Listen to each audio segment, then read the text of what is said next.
Hey there, it's Dr. Justin Marchegiani. I have Dave Korsunsky here. We are in Austin, Texas, just finishing up the Paleo FX conference, and we wanted to give you a couple of knowledge bombs here, some good takeaways. So off the bat, the big thing we want to focus on is how you can track sleep quality. There's three aspects that we saw in the conference that we'll talk about, but we want to focus on how we can chart our sleep in the headsuphealth.com application. So number one, you can use the Fitbit.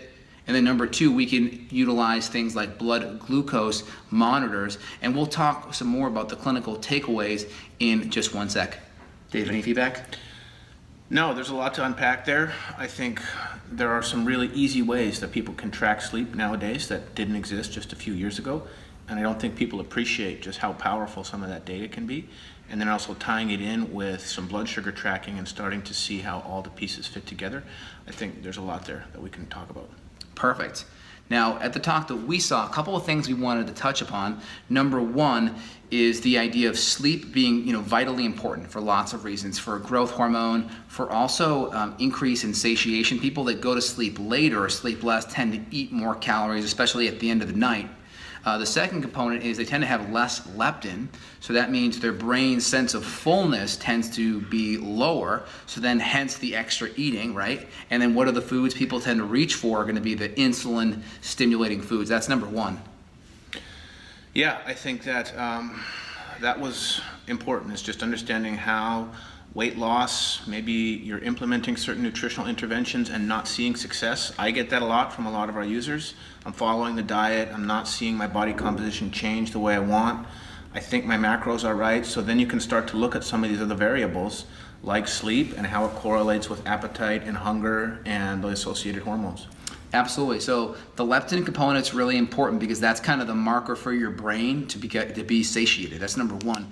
Number two is the ghrelin, because ghrelin's another kind of satiety hormone, if you will, and when it goes up, your appetite and your cravings will go up. And again, that's going to drive people most of the time, right? We've heard of the munchies, so to speak. That's going to drive people to reach for the foods that are going to be promoting more insulin resistance. And the third component is sleep does make your body need more insulin to pull that same level of glucose in. So think of insulin as the key that unlocks the door so glucose can go in. So the more keys that are out there, the more insulin, that means more sugar will go into the cell and get converted to fat. So we have kind of the leptin, ghrelin component, we have the overeating component, especially the wrong foods, and we also have the insulin component. Dave, can you talk more about how we can track, let's say, the sleep and the glucose and plug that into Heads Up Health? Yeah, sure. So there's lots of different ways that sleep tracking is easy now, and it's done passively, just wearing a device to bed.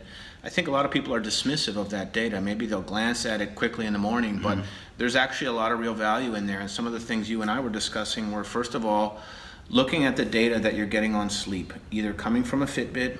There are simple mobile apps you can put on your phone, like Sleep Cycle. You don't even have to buy a device. You can just download a free app, put your phone on airplane mode, launch the app before you go to bed, and start getting some really helpful sleep data.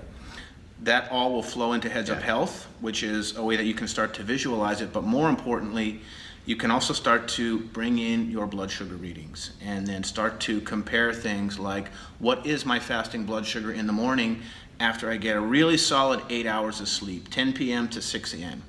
Or perhaps comparing that to what happens if you go to bed at 12:30, wake up on 5.5 hours of sleep, fasting sugar may be higher, you may be a little more stressed, you may notice that you start to crave more calorically dense foods. Yes. So that's the way you can start bringing in some of the data and starting to learn your own associations and how your body responds to different sleep states. Yeah, so we can track potentially the quality of sleep going up, the blood sugar being either lower or more stable, and we can't forget the partying metric, right? As partying goes up, the sleep quality will, of course, tightly correlated. I've been guilty of that on occasion. I'll certainly admit, for sure.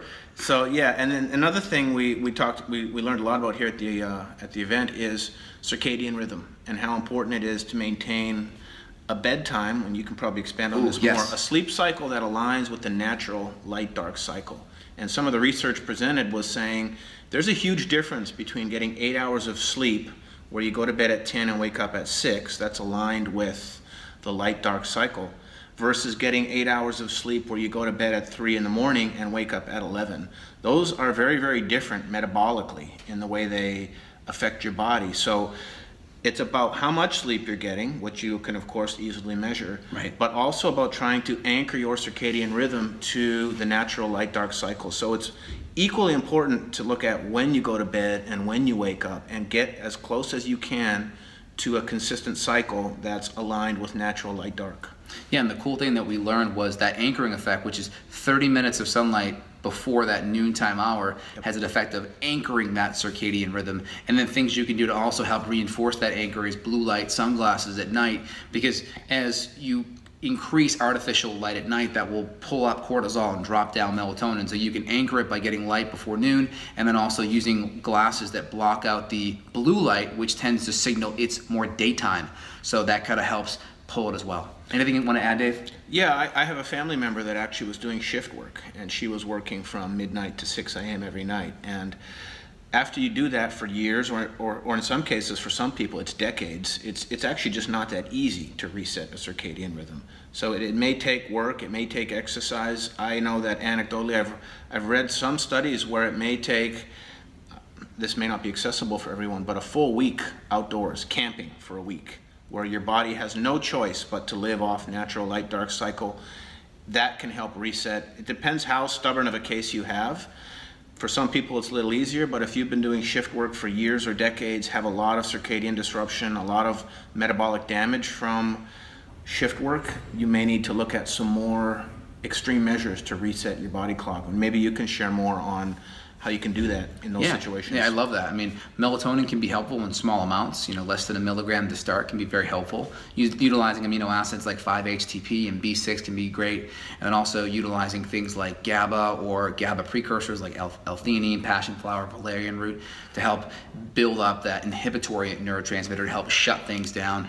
And then also good old-fashioned adaptogens like ashwagandha can be very powerful at helping to reset that circadian cycle. So I think the key take-home is, you know, the effects of blood sugar, which could affect your weight, which could affect inflammation, and then also, right, charting it. If we don't measure it, we're not going to be able to track it and look at it. So headsuphealth.com, plug in your Fitbit. That's what I'm doing for sleep. Get your fasting blood glucose, manually enter those numbers in there, and we can actually chart it. And then soon we'll be able to add extra metrics in there, like comparing it to weight or maybe even cortisol levels in the future. Yeah, and I always like to think about what is really actionable to take away from this. And one thing I'm going to focus on this week is trying to go 7 days straight with a circadian cycle where it's 10 p.m., 6 a.m. So in bed by 9:30 means I'm falling asleep by 10 and getting up at 6. And my goal is to try that for a week. So that's the challenge I'm going to take on this coming week. If someone else wants to try the same, just aim for a week of consistent bedtime, consistent wake time to the best of your ability, and see if that has an effect on your health. Yeah, anyone that's on my Facebook page will be able to see I put my Fitbit up there, so you can see my sleep's been a little bit low, so I kind of have that same goal, really striving for the 7 to 8 on the 8 side, and then timing it up and using some of those anchoring techniques that I mentioned in the video. So guys, we appreciate it. Headsuphealth.com. We'll put the link below the video. Make sure you subscribe on the YouTube here for more great videos coming your way. Thanks so much and have a great day.